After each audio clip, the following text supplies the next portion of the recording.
Hey, you guys, and welcome back. So, I wanted to recount a dream that I had that I felt led to share. And I had this dream back on last Saturday, February 1st. And so, in the dream, and of course, I had been dreaming for most of the time that I was asleep. And so, this is like the end tale of that before I wake up. And so, in the dream, I believe I'm standing in the kitchen and I have this monitor, and on the monitor I can see out front, like in front of the house, like the street in front of the house. And so as I'm looking at this monitor or iPad or tablet or whatever, I can see that a ship is coming up the street, and it's like moving, on the street like a car would, but there's no wheels or anything. It's rolling up the street almost the same way it would kind of just glide through the water, like if it was on the water. And so in my mind, I'm thinking, okay, I know what's going to happen when this ship gets here, when it gets to the house, because I'm remembering a previous experience of where this happened before. And so I know that when the ship gets to the house and actually touches the house, that the house is going to just blow up. Okay. And so I'm watching this on the monitor. I'm watching it get close to the house. And so I'm trying to gauge about how much longer I have until it gets here and I need to run to the basement.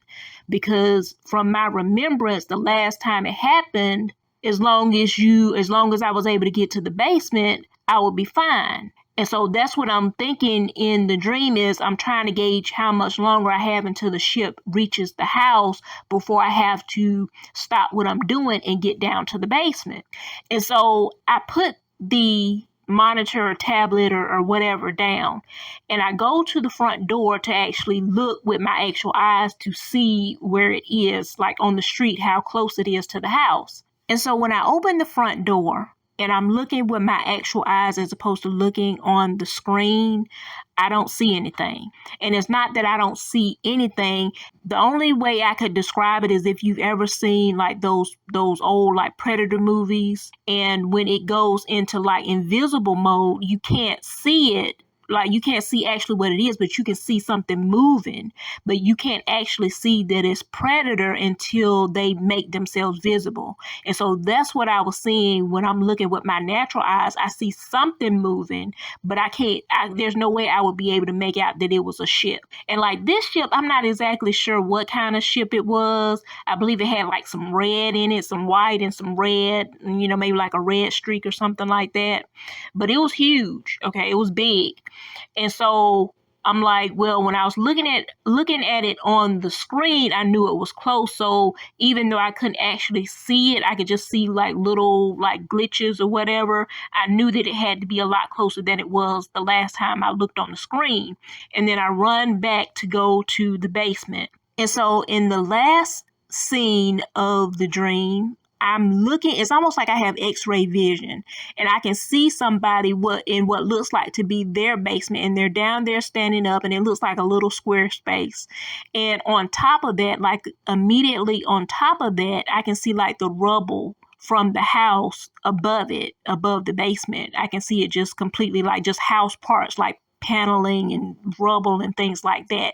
And so it's totally like gone and totally like disintegrated. And then I wake up. And so when I wake up and I pray about this dream and pray over it, I'm taken to the first page of the book of Zephaniah. And so the Bible that I use, and probably most Bibles, gives like a general introduction or summary of what that particular book is about. And so I'm going to read that to you, and then I'm going to read the passage in this book that I feel like I was being led to with this dream.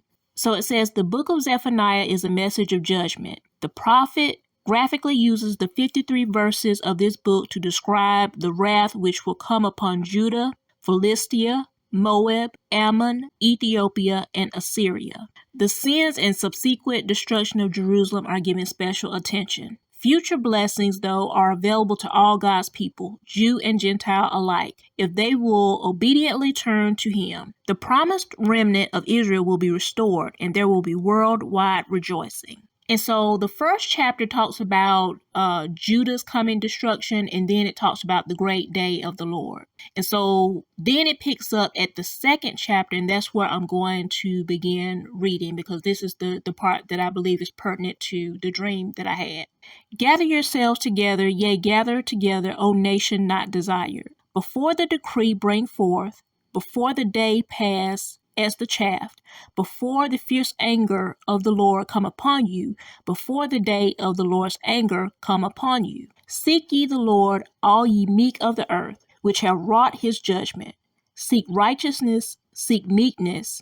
It may be ye shall be hid in the day of the Lord's anger. And so this kind of puts me in mind of the dream that I had about the bear and the lion, and the message that I received concerning that dream. And so for this dream in particular, what I thought was pertinent was the fact that when I was looking on the monitor, I could see plainly what was coming, and I could see where it was.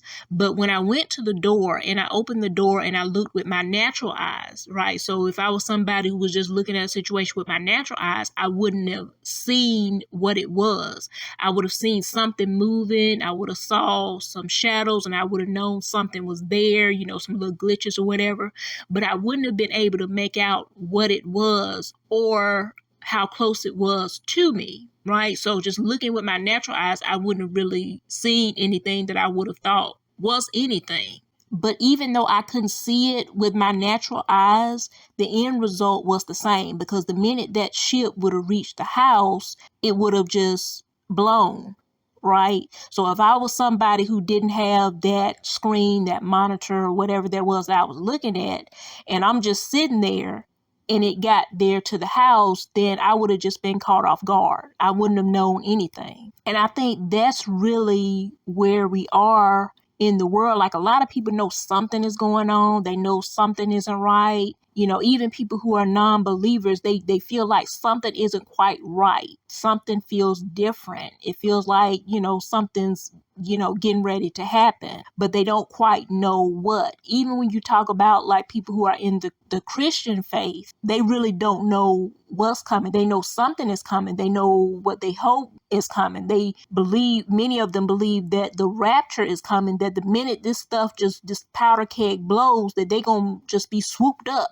into the clouds. And that's not true nor correct. And also, I'm going to try to repost at the end the link to the video that I did concerning, they said, 100-foot wave, where I talked about a tsunami that was coming in.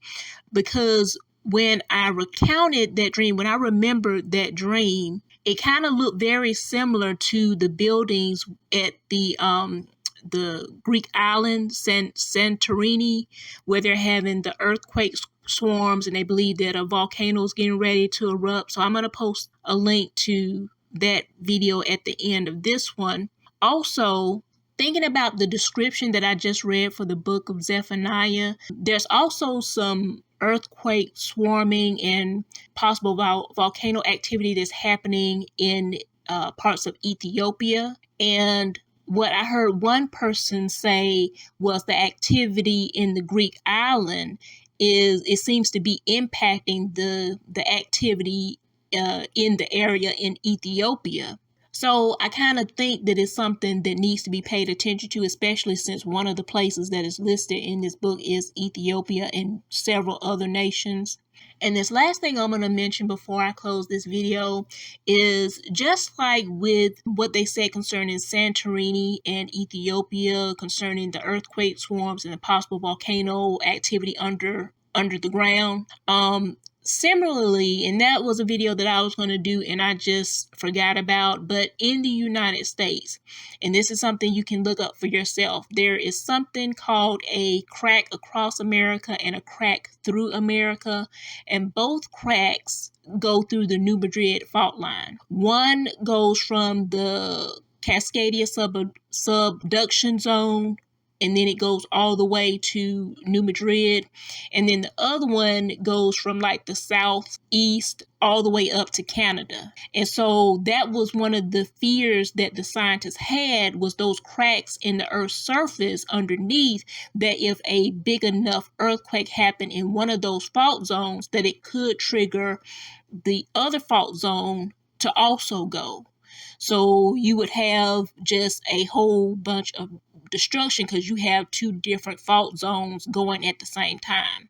Not to mention that between that fault zone, like the Cascadia fault line, and the New Madrid, you have Yellowstone. And I believe I heard someone say that there's also a volcano or something in Wyoming or something like that. I'm not sure. That's something I still need to look into. But I just wanted to mention that. I had intended to do a whole video and I just kept forgetting about it, but it was just something I just wanted to mention, just so that people can kind of be aware of what's going on around them in this nation, on top of everything else that you know about. Okay, so I just wanted to mention that. So to my brothers and sisters in the awakening, my Hebrew brothers and sisters, just hang in there, hang on, stay prayed up. Stay fasting and praying for yourselves, your families, and for your other brothers and sisters in the awakening. Things are heating up and happening very, very fast. So just stay prayed up, stay close to the Most High, and just keep your eyes on Him, and just remember that our Heavenly Father is faithful and He loves us and He's coming to get us. Okay? All right, you guys have a great day, and I will see you on the next video. Thanks.